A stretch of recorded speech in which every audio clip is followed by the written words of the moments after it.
Welcome. Today, I am going to tell you a story that will leave you speechless. You might have heard about the Taj Mahal before. Maybe you know it as the symbol of love, a wonder of the world, or a magnificent white marble monument in India. But today, I am going to tell you the real story, the story that no history book can fully capture. The Taj Mahal is not just a building. It is a love story, a tragedy, and a masterpiece all in one. A love so deep that it created one of the most beautiful structures in the world. This is the story of Shah Jahan, the mighty Mughal emperor, and Mumtaz Mahal, the woman he loved more than anything in his life. After listening to this, you will be shocked to know how one man's love for a woman gave birth to something that still stands after 400 years. And this is not just a history lesson. This is a perfect story for your English listening practice. So sit back, relax, and let me take you on a journey back in time. A journey of love, power, pain, and an unforgettable legacy. Now let's begin. To understand the Taj Mahal, we must go back in time to the year 1607. Imagine a grand Mughal palace decorated with gold, silk curtains, and the finest carpets from Persia. The air is filled with the fragrance of rose water, and outside, the gardens bloom with colorful flowers. This was the world of Prince Khurram, who later became Shah Jahan, the Emperor of India. At this time, he was a handsome young prince, intelligent, brave, and ambitious. He was the son of Jahangir, the fourth Mughal emperor, and the grandson of the mighty Akbar the Great. Everyone knew that one day he would rule the Mughal Empire. But he had no idea that his life was about to change forever. One day, while walking through the royal bazaar, Prince Khurram saw a young girl. She was not an ordinary girl. She was Arjumand Banu Begum, a Persian princess from a noble family. Her beauty was beyond imagination. She had long black hair, deep brown eyes, and a smile that could melt the coldest heart. In that moment, Khurram fell in love. He could not take his eyes off her. The way she moved, the way she spoke. It was as if the whole world had disappeared, and only she remained. He knew she was the one. But love in royal families was not so simple. Arjumand was the niece of Nur Jahan, the powerful wife of Emperor Jahangir. Marrying her was not easy because royal marriages were often about politics, not love. But Khurram was determined. He told his father, "I will marry no one but Arjumand." Jahangir, knowing his son's strong will, finally agreed. But there was a problem. In those days, Mughal princes did not marry immediately. Even if they were engaged, they had to wait. And so, for 5 long years, Khurram and Arjumand waited for their wedding day. Finally, in 1612, the grand wedding took place. The wedding was like something from a dream. Elephants decorated with jewels, golden palaces filled with music, and the finest food from all over the empire. It was a celebration of love, a love that would later create the greatest monument in history. After marriage, Prince Khurram gave her a new name, Mumtaz Mahal, meaning the chosen one of the palace. And she truly was his chosen one. Shah Jahan had a total of 7 wives, but Mumtaz Mahal was the only one he truly loved. His other wives did not live with him the way Mumtaz did. They were only in the palace for status, not love. Mumtaz Mahal was not just a queen. She was Shah Jahan's heart, his soul, his everything. Even though he had many wives, it was Mumtaz whom he loved the most. She was his best friend, his advisor, and his greatest happiness. Wherever Shah Jahan went, Mumtaz was always with him. Unlike other Mughal queens who often lived inside the palace, Mumtaz traveled with Shah Jahan everywhere. to different cities, during battles, and even in difficult times. She was not just a silent queen. She was his partner in everything. She helped him make decisions, advised him on politics, and always stood by his side. She was not only beautiful, but also intelligent, kind, and wise. Shah Jahan trusted her more than anyone. If he had a problem, he asked Mumtaz first. If he was sad, Mumtaz comforted him. She was his strength, his peace, and his love. Every morning when Shah Jahan woke up, the first thing he wanted to see was Mumtaz. And every night, before he slept, he wanted to hear her voice. Their love was something rare and special, even in the history of kings and queens. For 19 years, their love grew deeper and deeper. They had 14 children together, and each child made their bond even stronger. Mumtaz was not just a queen. She was a loving mother, a caring wife, and a kind-hearted woman who was loved by everyone in the palace. Even the servants, ministers, and soldiers respected her because she was always kind and fair to everyone. But life is unpredictable. Even the greatest love stories can take a tragic turn. In 1631, after years of happiness, Shah Jahan faced a great challenge. A rebellion started in the Deccan region, modern-day India. As an emperor, Shah Jahan had to lead his army to fight the war. And as always, Mumtaz insisted on going with him. Even though she was pregnant with their 14th child, she refused to stay behind. She said, "I will never leave you, no matter where you go." Shah Jahan was worried. He begged her to stay in the palace, to rest, to take care of herself. But Mumtaz held his hand and smiled. She said, "How can I be at peace when you are in danger? My place is by your side." Shah Jahan could never say no to her. And so, she traveled with him to the battlefield. But this journey was too hard for her. The long travels, the heat, the stress, it was too much for her delicate health. And then, in a small tent near the battlefield, the unthinkable happened. Mumtaz went into labor. The childbirth was long and painful. The doctors and nurses tried everything, but something was wrong. After hours of agony, she gave birth to a beautiful baby girl. But Mumtaz was very weak. She could barely open her eyes. Her body was too exhausted to survive. Shah Jahan rushed to her side. He held her hands tightly, his eyes filled with fear and pain. Mumtaz, struggling to breathe, looked into his eyes one last time. She whispered, "Promise me, you will never forget our love." Shah Jahan, with tears streaming down his face, said, "I swear, my love, you are my heart, my life. I will love you forever." And then Mumtaz took her last breath.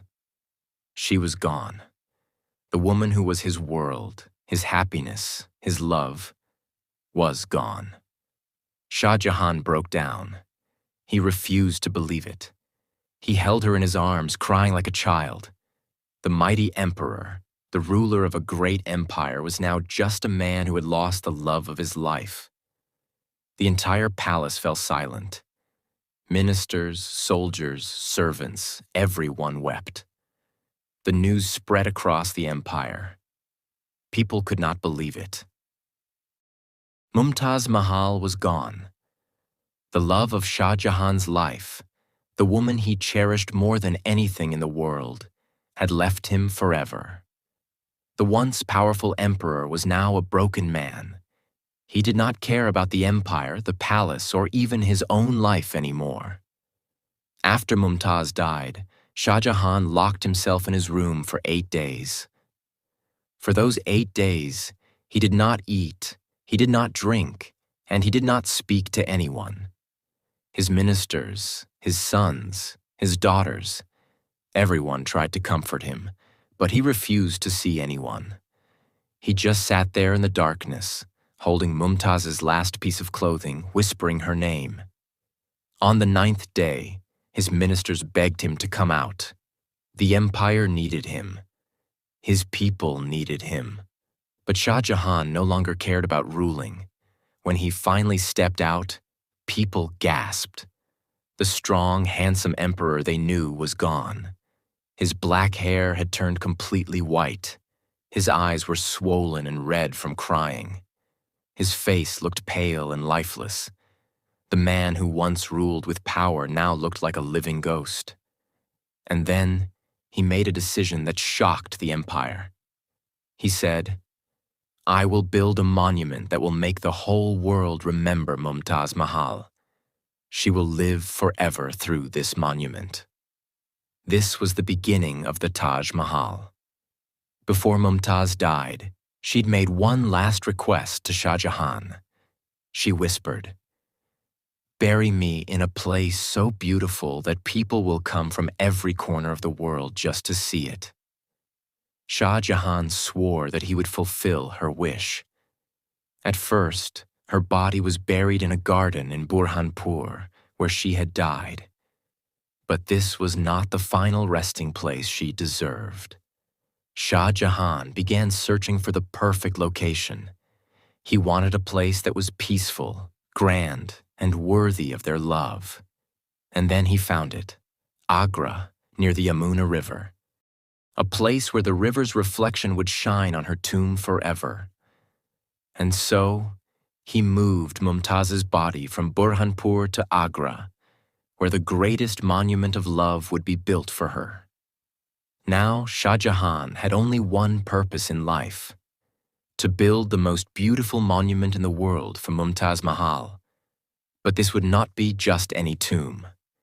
It had to be made of the purest white marble from Rajasthan, decorated with gemstones from all over the world, so perfect that no other building in history could compare.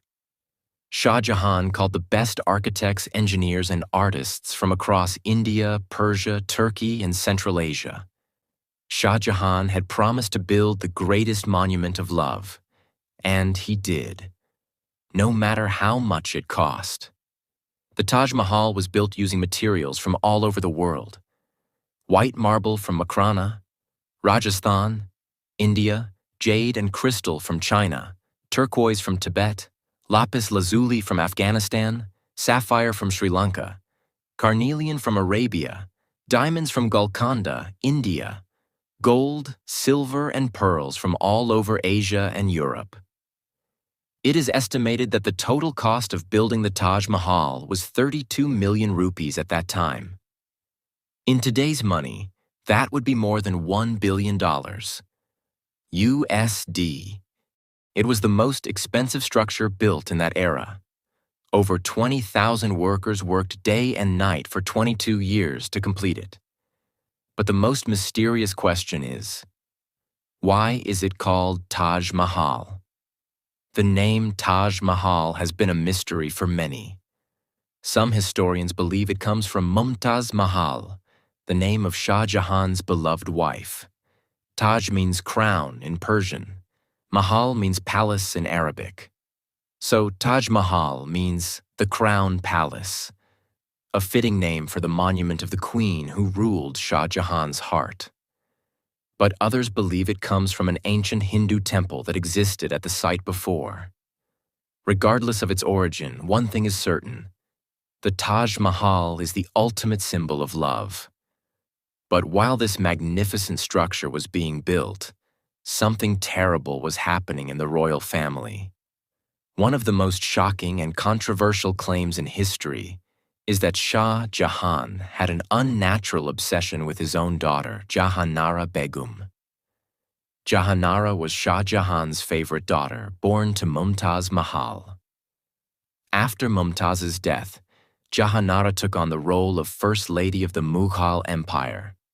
She was intelligent, beautiful, and had great political power. But there was a dark rumor. Some historians believe that Shah Jahan never let her marry because he wanted her for himself. Jahanara never married. She was treated like a queen, unlike his other daughters. Some historians claim Shah Jahan had an inappropriate relationship with her. But there is no solid proof of this, only theories and speculation. What is certain is that Shah Jahan adored Jahanara, and she was the only person he truly trusted in his final years. But soon, he would lose everything. Shah Jahan had 4 sons, but the fight for the throne was brutal. His sons fought a deadly war against each other for power. The strongest among them was Aurangzeb, a ruthless warrior and a man of strict Islamic beliefs. Unlike his father, who loved art, music, and beauty, Aurangzeb was a cold-hearted ruler who believed in military power and religious control. He hated the extravagance of the Taj Mahal. He believed his father was wasting money on useless things instead of focusing on war and power. And so, in 1658, Aurangzeb did something unthinkable. He imprisoned his own father. Aurangzeb locked Shah Jahan inside the Agra fort, a massive palace near the Taj Mahal. For 8 years, Shah Jahan was a prisoner. But the cruelest part? His prison cell had a small window. From there, he could see the Taj Mahal, but he could never go near it. Every day, he would sit by the window, staring at the monument of his lost love. He spent his last years in sadness, thinking about Mumtaz Mahal and the love they shared. His only comfort was his daughter, Jahanara Begum, who stayed with him until his last breath. In 1666, after 8 years as a prisoner, Shah Jahan died at the age of 74. His final wish? He wanted to be buried next to Mumtaz Mahal. Aurangzeb granted this wish. Shah Jahan was secretly buried next to Mumtaz Mahal, in the same tomb inside the Taj Mahal. And thus, the love story of Shah Jahan and Mumtaz Mahal finally came to an end. It is considered one of the 7 wonders of the world and is a UNESCO World Heritage Site. The Taj Mahal is a reminder of the love that Shah Jahan had for Mumtaz Mahal. But it is also a story of love and loss, betrayal and tragedy, power and downfall. The story of the Taj Mahal is not just about a beautiful building. It is about a love so powerful that it created one of the greatest wonders of the world. People from all over the world visit this breathtaking monument. Millions of tourists, leaders, and historians come to admire its beauty. Engineers and architects from around the world still praise the perfection of its design. They wonder how, in an era without modern machines, such a flawless masterpiece was built. Even Bill Clinton, the former president of the United States, once said, "There are 2 kinds of people in the world, those who have seen the Taj Mahal and those who haven't." This proves that the Taj Mahal is not just a building. It is an experience, a feeling, a story carved in stone. It is a monument of love, but also a reminder of the pain of losing someone dear. It is eternal. It is unforgettable. It is the Taj Mahal. And that is why the Taj Mahal will live forever